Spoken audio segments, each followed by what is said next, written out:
নতুনকৈ আহি গ'ল মেট্ৰিক পৰীক্ষাৰ কাৰণে বিগ আপডেট। তো ষ্টুডেণ্টছ ইতিমধ্যে মেট্ৰিক পৰীক্ষাৰ ডেট ঘোষণা কৰা হৈছে তোমালোকৰ।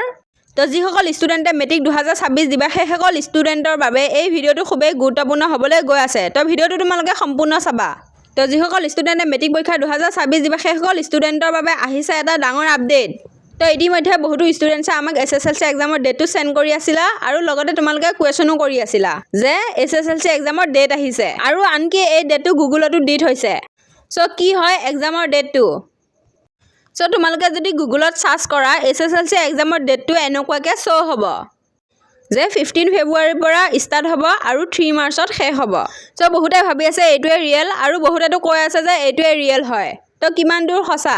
তো যোনে ভাবি আছে যে এইটো ৰিয়েল তো তোমালোকে এইটো ৰিয়েল বুলি নাভাবিবা কাৰণ তো এইটো কিন্তু এটা এক্সপেক্টেড ডেটহে হয়। তো তোমালোকে ভালকৈ চোৱা যে ইয়াত লিখাই আছে। তো তোমালোকে এইটো সঁচা বুলি নাভাবিবা, এইটো কিন্তু এটা অনুমানিক ডেটহে হয়। চ' যেতিয়াই তোমালোকৰ ৰিয়েল ডেটৰ ৰুটিং আহে তো আমি তোমালোকক দি দিম। তো তোমালোকে ভালকৈ পঢ়ি যোৱা, আমি যিমান পাৰোঁ হেল্প কৰি যাম আৰু লগতে এনেকুৱা ইনফৰমেশ্যন পালে তোমালোকক জনাই দিম। আৰু তোমালোকে কোনটো ছাবজেক্টত উইক হৈ আছে কমেণ্ট ছেকশ্যনত জনাই দিবা যাতে আমি সেই ছাবজেক্টটোত হেল্প কৰিব পাৰোঁ।